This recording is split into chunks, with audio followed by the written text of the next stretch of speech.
l'émission Parole de femmes. Je termine cette semaine avec nos invités qui ont été là depuis le début de la semaine. Merci Eric, merci Rachel. C'est vraiment une excellente semaine. On l'a dit, on a parlé d'un sujet qui n'est pas toujours joyeux, mais c'était vraiment important, je crois, pour l'Église aujourd'hui de pouvoir entendre un message qui soit vrai et qui soit aussi équilibré et juste concernant l'adultère. Alors vraiment, merci d'avoir accepté de venir en parler sur le plateau de Parole de femmes. Et moi, Annabelle, je voudrais te remercier parce que Parole de femme, tu invites un homme. Donc, c'était une décision courageuse. Donc, merci de m'avoir invité. C'est un vrai honneur et privilège pour moi. Et puis, je voudrais vraiment encourager toutes les femmes qui vont suivre ces émissions, peut-être à encourager leur mari, si elles sont mariées, ou même si elles sont fiancées, à regarder avec elles, parce que je pense que les hommes ont besoin aussi d'écouter ce qu'on a partagé toute cette semaine. C'est aussi pour eux. Donc, permission spéciale, les hommes peuvent regarder. Je pense que plusieurs ont déjà pris cette permission. En tout cas, Eric, c'est sans aucun regret que je t'ai invité sur le plateau de Parole de femmes. Et je pense que c'était super d'avoir un couple, parce que, comme vous l'avez dit, un adultère, il y a deux personnes. Et c'est bien d'avoir des perspectives différentes, enfin pas différentes, complémentaires, d'un homme et d'une femme. Et aussi, avant qu'on aille plus loin, aujourd'hui, on va parler des conseils et des pièges à éviter pour protéger nos couples. Il y a peut-être des gens qui se sont dit ouais, nous on n'a pas super, il y a Eric et Rachel, ils sont là, mais sinon nous il n'y a personne comme ça dans notre entourage. Mais j'ai une bonne nouvelle pour vous. Eric et Rachel ont un site internet et vous avez des ressources. Donc là, c'est une goutte, je dirais, de tout ce que vous pouvez partager, des heures et des heures d'enseignement que vous mettez à disposition. Alors, comment est-ce qu'on peut faire pour avoir tout ça ? Donc, on ne va pas pouvoir vous prendre en thérapie individuellement. On en est vraiment désolé. Mais vous pouvez aller sur notre site www.ericracheldufour.com. C'est pas dur. ericracheldufour.com. Et là, vous allez avoir accès à des ressources, des formations, des e-books gratuits ou payants. Certains sont gratuits, certains sont payants. Mais on a mis beaucoup de ressources à votre disposition pour justement que les couples puissent investir en eux, en chacun individuellement, dans les enfants, la famille. Enfin, ces fardeaux que Dieu a mis sur notre cœur, on a voulu donner des outils, y répondre pour vous équiper. Parce qu'il vaut mieux prévenir que guérir. Et le meilleur moyen d'éviter de tomber dans le piège de l'adultère, c'est de travailler en amont, en fait. Et de bien mettre en place toutes ces choses que l'on va partager aujourd'hui pour mettre des barrières, se protéger, prévenir, pour éviter d'ensuite avoir à réparer et toutes les drames et les douleurs qui s'ensuivent. Éviter les souffrances. C'est ça. Alors, comment fait-on, justement ? Je ne sais pas. Ah mince. Alors on repart au démarrage de notre histoire. Vous vous souvenez, le premier jour, on a dit que, quand on a commencé à décortiquer, j'aime bien dire décortiquer, quand on a commencé à décortiquer les mécanismes de l'adultère, on est parti d'une fissure, d'une faille, soit dans le cœur de l'un, soit dans le cœur de l'autre, soit dans la relation, en fait. Donc, quand on va venir consolider, solidifier l'amitié, l'intimité entre le mari et la femme, on va s'équiper pour pouvoir éviter que nos antennes, ressortent et qu'on se retrouve dans un piège de devoir regarder ailleurs pour répondre à des besoins légitimes qui sont à l'intérieur de notre cœur. Il y a un mensonge dans lequel on croit souvent, c'est « si tu m'aimes, tu devrais savoir ». Savoir que l'amour, en fait, est la réponse à toutes les questions, à tous les soucis, et que ça nous permet de ne pas avoir à travailler. Du moment qu'on s'aime, ça doit être spontané, on ne travaille pas. Alors ça, je voudrais tordre le cou, une bonne fois pour toutes, à ce mensonge. Si tu m'aimes, tu devrais savoir. Non, ça va mieux en le disant. Et le fait qu'on le dise ne veut pas dire qu'il n'y a pas d'amour. Il faut réaliser qu'on a besoin de travailler sur notre relation, que vous soyez juste fiancé, commencez en prenant les bonnes habitudes. Si ça fait déjà quelques années que vous êtes mariés, c'est jamais trop tard pour démarrer. Un couple, ça se travaille. C'est quelque chose où on s'engage tous les jours à reconquérir le cœur de l'autre, à mieux comprendre l'autre, à faire des efforts pour parler le langage de l'autre et pas espérer de l'autre qu'il parle le mien, mais plutôt que moi j'apprenne le sien.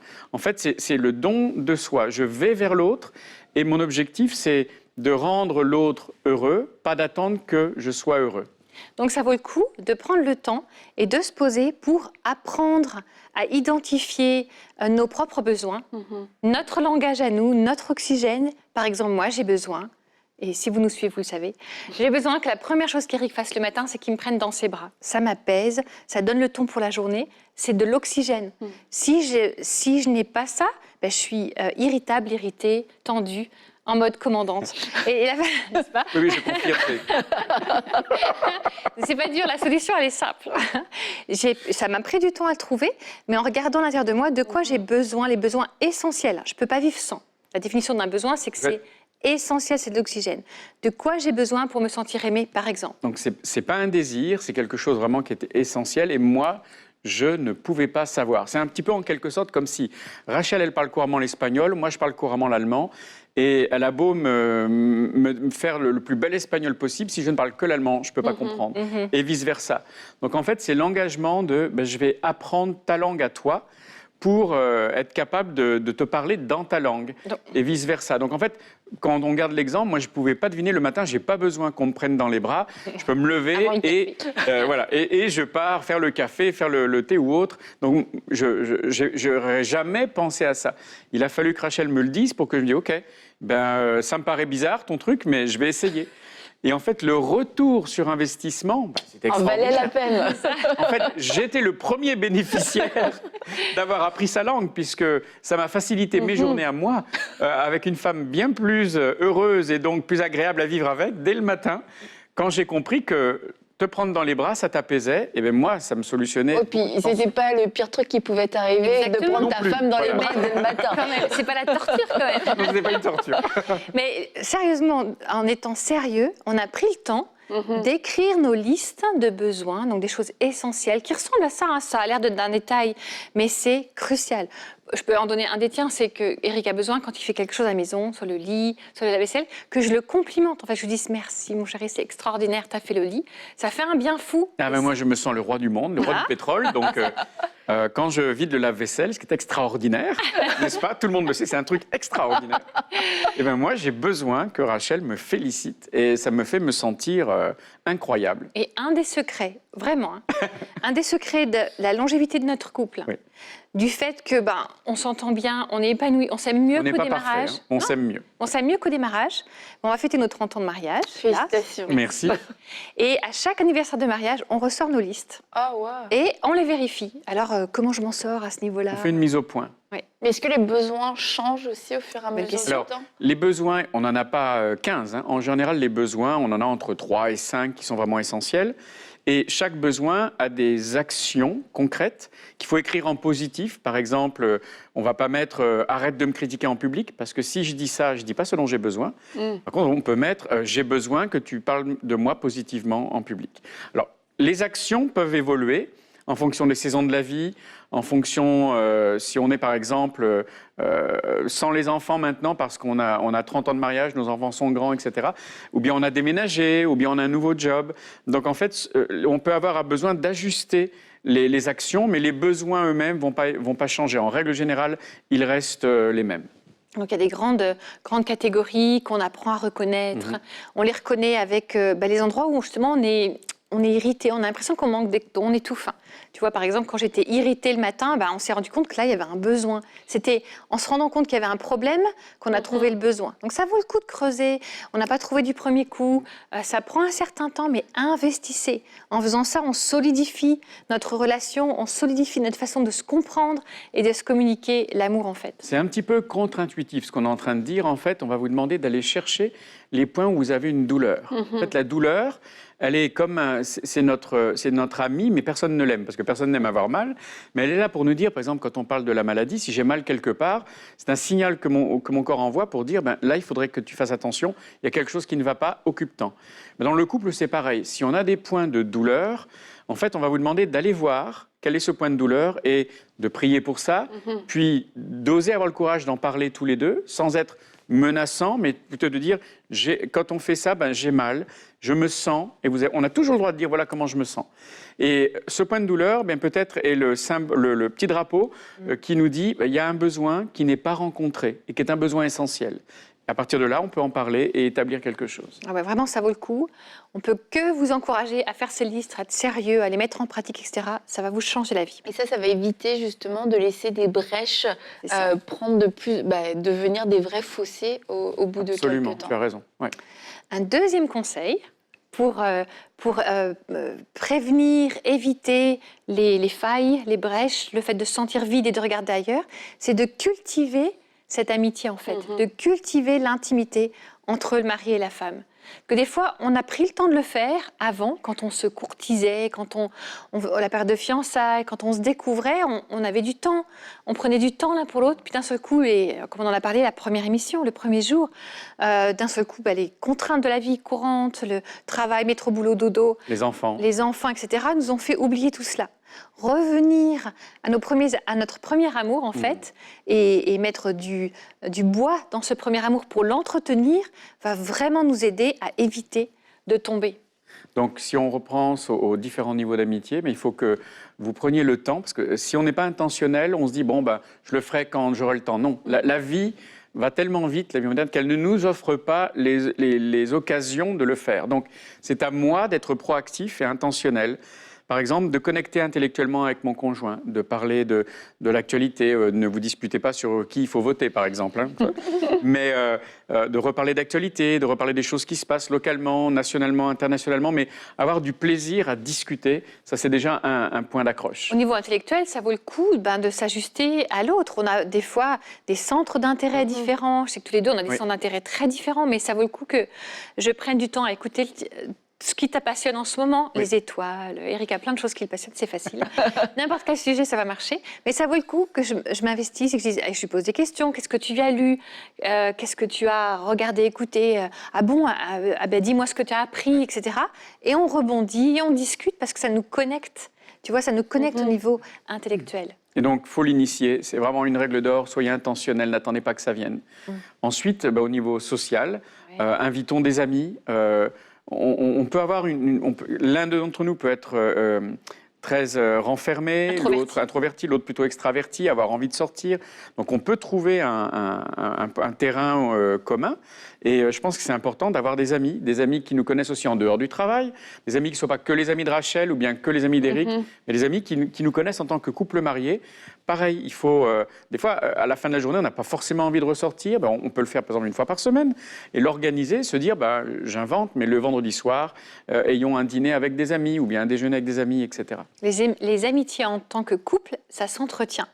Et ça fait partie des choses qui nous gardent connectés. Ensuite, il faut du fun dans la vie.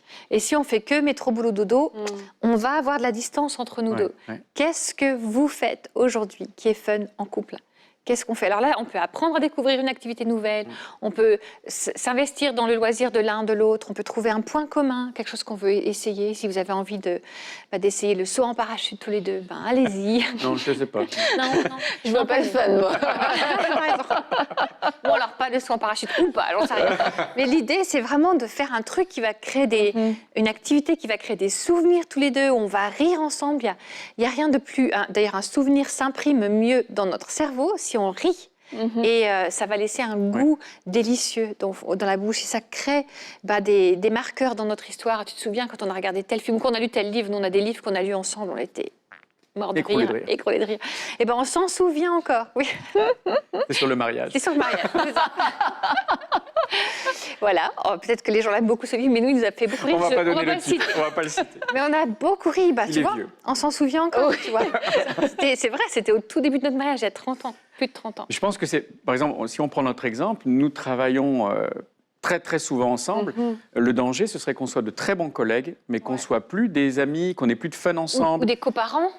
Voilà, on peut être parents de nos enfants, mais on n'est plus rien d'autre. Donc en fait, ça se travaille spontanément. On est comme tout le monde. On n'a pas, des fois, quand la journée a été longue, on n'a pas forcément envie de ressortir pour faire quelque chose. Mais on se fixe des objectifs. On en a besoin une fois par semaine ou une fois par mois. Et on va le mettre dans notre agenda pour que ça arrive. Si on attend que le temps nous donne le temps, ça n'arrivera jamais, c'est sûr. On vit la même vie que vous, qui est assez dingue. Donc, en fait, on sait qu'on en a besoin, on va le faire arriver. Et l'étape suivante, c'est de connecter au niveau de notre âme, en fait. Ça, c'est crucial aussi. de savoir ce que tu ressens, ce que tu penses. Et bien, comment on fait ça? Des fois, une fois par semaine. Peut-être on peut prendre le temps de se poser une demi-heure dans le canapé, à se prendre dans les bras. Pendant 10 minutes, on dit rien. Juste, on se tient dans les bras, on appelle ça le 10-10-10, on aime bien cet exercice-là. On se tient dans les bras et on dit rien. Devant un feu de cheminée, si on est dans un pays où il fait froid, devant un tableau magnifique que l'on aime ou devant une fenêtre, enfin ce que vous voulez. Connectez-vous au niveau de la peau, tenez-vous dans les bras sans rien dire. Ça, c'est pas dur. Et puis jusque-là, tout va bien. Jusque-là, tout va bien, on dit rien. Et ensuite, dans les 10 minutes suivantes, un des deux, celui qui est le plus à l'aise, va ouvrir son cœur et dire, tu vois, je ressens ça, et partager les émotions. Alors, pas de mode accusatoire, juste je ressens, je me sens comme ça, et l'autre n'a rien à dire, peut rester silencieux, ou bien valider, dire ok, je comprends ce que tu me dis, tu ressens ça, d'accord. Mais c'est pas une discussion. Il n'y en a qu'un qui parle, l'autre au maximum peut valider ou bien rester dans le silence. Alors les messieurs, si vous ne savez pas quoi dire, je vous explique. Vous dites ah, oh, tu valides. Tu valides en faisant ça. Et puis bien sûr, vous avez compris, les 10 minutes suivantes, c'est l'autre qui parle. Et ça connecte nos âmes. Et on reste dans les bras l'un de l'autre. Ouais. Et ça nous permet de savoir où l'autre en est, tout simplement. Ça permet d'avoir cette hormone du lien qui est l'oxytocine. Quand on se touche dans les bras l'un de l'autre, ça permet de se sentir plus proches l'un de l'autre. Nos deux corps répondent en sécrétant de l'oxytocine parce qu'on est mariés, donc ils se connaissent. Et en fait, ça fait beaucoup de bien. Mais quand on sait que, même si c'était qu'une fois par semaine, on a ce moment-là où on connecte émotionnellement, quel bonheur. Tu vois, ce qu'on décrit, on voit les liens qui se rapprochent, on voit l'amitié qui se construit, on voit l'intimité qui est plus proche, puis on arrive au niveau spirituel. Est-ce que... Alors, ça c'est super important aussi. On a besoin de pouvoir toujours répondre à la question « Quelle est la dernière chose que Dieu ait dite à mon conjoint ?» Alors, posez-vous peut-être la question mentalement « Est-ce que je sais quelle est la dernière chose que Dieu ait dite à mon conjoint ?» Si vous ne pouvez pas répondre par la positive, ce n'est pas une tragédie, mais ça veut simplement dire qu'il faut établir quelque chose, encore une fois, intentionnellement. Ça peut être très, très spontané. Le soir, quand on est sur le point de se coucher, ou le matin, quand on se réveille, demander à l'autre, quelle est la dernière chose que tu aies lue dans la Bible qui t'ait fait du bien? J'imagine la scène, du coup. Tu viens d'écouter l'émission le lendemain matin. C'est quoi que Dieu t'a dit? Mais parce que Dieu a de l'humour. Et parfois, nous, on s'est rendu compte que quelqu'un peut poser une question à Dieu, puis pas de réponse, pas de réponse. Puis l'autre se dit, ça fait bizarre, ça me fait bizarre, ça fait 15 jours que je pense à quelque chose, je ne sais pas d'où ça vient. Et si ce que Dieu t'a donné était la réponse de la question que ton conjoint se pose devant lui. Parce qu'on est un devant Dieu. On est âme, corps et esprit, on est un. Donc, c'est important de savoir ce que l'autre vit, toujours. Et puis le dernier point, c'est le niveau physique. Alors, ce n'est pas une série sur la sexualité, mais je vais le dire quand même. Faites l'amour, faites l'amour, faites l'amour. Restez connectés. C'est un cadeau de Dieu qu'il nous a donné pour que justement le couple soit protégé spirituellement, émotionnellement et sexuellement, physiquement. C'est pas du luxe, c'est pas que pour dans la période où on n'a pas le droit et on se retient de le faire. Il faut en profiter, le fait que nos corps soient connectés, nos esprits sont connectés, notre âme est connectée, nos âmes sont connectées et ça nous protège. Parce qu'en fait, la relation sexuelle, elle est éminemment spirituelle et émotionnelle. Et si ce n'était pas le cas, le diable ne chercherait pas à détruire l'humanité au travers de sexualités qui se vivent en dehors du plan de Dieu. Donc oui, ne soyons pas naïfs, la sexualité, c'est d'abord spirituel et émotionnel avant d'être physique. C'est une connexion spirituelle très forte entre deux personnes qui deviennent une. Donc être intime sexuellement pour un couple marié, c'est essentiel. Et puis, avant d'aller au dernier conseil, au dernier point, j'aimerais là, justement, insister sur le fait que personne n'est à l'abri. Et il y a un verset que j'aime beaucoup, tu pourras nous lire, qui dit vraiment, fais attention, quoi. Si tu es debout, fais attention de ne pas tomber. Il n'y a pas de couple. Ça serait de la folie de dire... Il n'y a pas d'intouchable. Ouais. Voilà. Ça serait de la folie de dire, moi, je suis au-dessus de tout ça. Nous, on ne se permet pas de le dire. On travaille beaucoup sur notre couple. On est très vigilants. On voit les dégâts que ça peut faire. Et on fait hyper attention de rester connecté, d'être protégé. Donc, le verset, c'est 1 Corinthiens, chapitre 10, le verset 12. Donc, c'est donc Paul qui dit « Ainsi donc, que celui, je vais rajouter ou celle, qui croit être debout, fasse attention à ne pas tomber. » Parce qu'en fait, personne n'est au-dessus du danger. Et merci Seigneur si votre couple est en bonne santé, que vous vous entendez bien, que vous êtes complices, qu'il n'y a rien de dramatique qui soit passé entre vous. Mais la vie est dure parfois, et puis il y a des saisons de vie qui sont plus compliquées que d'autres. Parfois, quand il y a des enfants, l'un va rester plus à la maison. En général, la femme, pas forcément, et l'autre va travailler. Il peut y avoir des écarts qui se fassent naturellement, sans qu'on ait vraiment cherché ou sans qu'on en soit responsable. C'est simplement la vie qui fait que. Mais dans ces cas-là, il faut être prêt à investir dans la relation pour éviter justement que le diable utilise ces moments où on est moins proche afin de glisser quelque chose qui va nous séparer, nous amener à prendre des risques. Et en ayant se verser dans les yeux, on reste vigilant. En fait, vous ne verrez jamais Eric avoir passer un temps ou un dîner avec une dame seule, qui ne soit pas moi, et moi avec un homme. C'est inconcevable pour nous. On va faire hyper attention à l'extrême pour ne pas risquer de se faire piéger et de connecter avec quelqu'un d'autre. Et si jamais vous sentiez que, oulala, il y avait un danger, reprenez les émissions à 0, retournez au jour 1 et vérifiez là où vous en êtes, ne vous laissez pas piéger. Il n'y a personne qui est au-dessus de cela. Je crois que si jamais on se sent au-dessus de là, l'orgueil s'en mêle. Et si l'orgueil s'en mêle, l'orgueil précède la ruine, on est mal. Quand on se dit, moi, ça ne me concerne pas, je suis plus fort que ça. Attention. Et donc, le dernier point qu'on va vous donner aujourd'hui, c'est le rendez-vous amoureux. C'est un de nos grands dadas. On en parle tout le temps parce que c'est tellement important de garder l'amour vivant. Alors, je suis absolument certain que vous qui regardez en ce moment, vous dites non, mais les Dufour, ils sont bien gentils, mais ils en parlent tout le temps. Oui, ils en parlent tout le temps, c'est bien beau, mais en fait, ils connaissent pas mon emploi du temps. Parce qu'un rendez-vous amoureux pour nous, c'est 1 à 2 heures, une fois par semaine. Et certains se disent non, là, c'est impossible, je peux pas. Eh bien, en fait, il faut bien le reconsidérer parce que c'est un moment où vous allez passer du temps avec la personne la plus importante sur Terre pour vous, c'est-à-dire votre conjoint.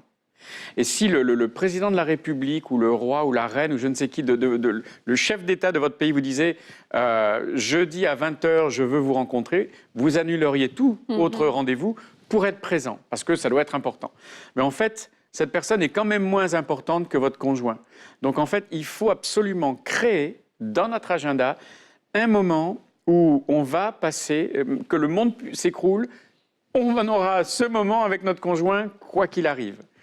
Alors, il y a des règles à respecter, évidemment, pour que ça fonctionne. On évite le téléphone, on évite de se disputer. Là, on n'invite pas d'amis, par contre. On n'invite pas d'amis, c'est ça. Tu te prends un temps avec Jérémy que tous les deux, tranquille. On ne parle pas de travail. Même les enfants, même Eden, elle reste de côté. Ouais. On parle de choses qui nous font du bien, qui nourrissent notre amour, qui nous connectent. On garde cette image. Je veux que mon antenne, elle soit attachée à la tienne. Et on prend plaisir à cela, en fait. Et en fait, ça ramène une hormone qui s'appelle la PEA et qu'en fait, pas besoin de se souvenir du nom, mais c'est l'hormone du coup de foudre. Quand vous étiez même pas fiancé et que vous saviez que vous alliez retrouver l'autre, il y avait des papillons dans l'estomac, il y avait les mains moites, on n'était plus capable d'aligner 2 phrases correctement sans bafouiller. En fait, ça, c'est l'hormone du coup de foudre. C'est une hormone qui, quand la relation est établie, va disparaître entre 6 mois et 2 ans. Enfin, elle va diminuer, disons. Il ne faut pas qu'elle disparaisse. Elle est remplacée par l'oxytocine qui nous lie l'un à l'autre. Et beaucoup de gens se disent, quand on n'a plus les papillons, c'est qu'on n'est plus amoureux, donc on se sépare et on cherche quelqu'un d'autre. Ce n'est pas une fatalité quand on est marié que cette hormone disparaisse. Au contraire. C'est un peu la différence entre je t'aime, si ça change, je te le dirai, et puis je suis amoureux ou amoureuse de toi, et puis je vais te reconquérir, je ne te prends pas pour acquis, etc. Donc si toutes les semaines on a un moment où on sait que on va parler de notre relation, de nos rêves, de notre amour, de notre vie physique aussi, ce sont des bonnes choses à discuter, eh bien on l'anticipe ce moment-là. On se dit, mettons samedi soir, je sais que même si la semaine a été super dure, au moins j'aurai un moment où ça va bien aller, c'est quand on sera tous les deux en amoureux. Et là, vous vous préparez, vous faites beau, vous faites belle pour ça, et vous respectez les règles. Si vous vous disputez une demi-heure avant, ça va arriver. Parce que le diable nous met des... Non, mais c'est que nous, ça, c'est pas les autres. Ah non, c'est que nous. Ah bon, ça ne vous arrivera pas alors. Donc le diable ne vous mettra pas de peau de banane pour vous, vous serez plus intelligent que nous.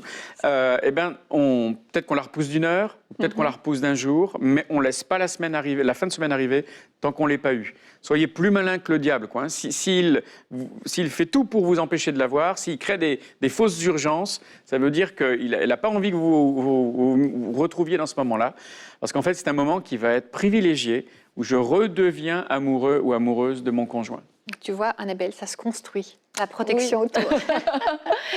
Mais comme tu disais, 1 à 2 heures, en fait, c'est vrai, on peut se dire, on n'a pas le temps de le faire. Mais quand tu regardes, si on est vraiment sincère et honnête avec soi-même, on a tous 1 à 2 heures à qu'on utilise mal dans notre semaine et qu'on peut juste prendre pour passer ce moment-là. Mais je pense que quelquefois, on n'a pas...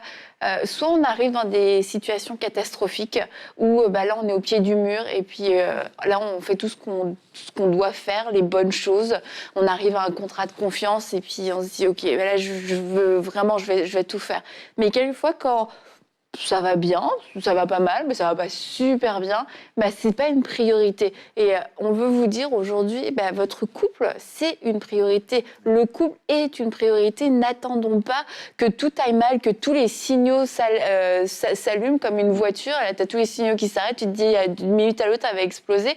On peut être intentionnel et puis faire, c'est pas un mot hyper romantique ce que je vais dire, de l'entretien régulier, mais pour éviter les catastrophes et les dégâts. Puis je pense que c'est vraiment un domaine où on peut facilement se laisser aller, surtout aujourd'hui, parce qu'il y a tellement de demandes qui sont verbalisées et qui parlent très fort dans nos vies que surtout si on a un conjoint qui ne demande rien, qui dit rien, ça ne veut pas dire que notre couple va bien. On voudrait bien vous éviter d'avoir à reprendre les émissions et puis à se dire « mince, j'en suis au moment où je dois décider, etc. » S'il vous plaît, prenez soin de votre couple, tu as raison. C'est honorer Dieu que de le faire. Ça vaut le coup, ça semble... Là, on vous a dit beaucoup de choses. En quelques minutes, ça semble du travail, mais ce sont des habitudes que l'on prend. C'est tout simple. Et ça, vraiment, ça change la vie. Puis on travaille avec beaucoup de couples qui sont en souffrance. J'aimerais vous dire, il n'y a pas une carrière au monde qui vaille le sacrifice de son couple. Et il faut bien faire attention à nos choix, parce que nos choix ont des conséquences. Ni un ministère. Ni un ministère. Il n'y a pas un ministère qui vaille votre couple. Et si le couple part complètement et est détruit, le ministère il partira avec aussi. Et puis il y a aussi les enfants quand ils sont là. Ma relation avec Dieu, mon couple, mes enfants, c'est la priorité qui vient avant le reste. Et c'est tellement important d'investir à ces niveaux-là. Moi, je voudrais vous mettre un challenge, vous ne regretterez jamais. Si vous investissez dans votre intimité avec Dieu, dans votre couple, bien vous verrez vos enfants être plus heureux. Et puis aussi, le reste va suivre.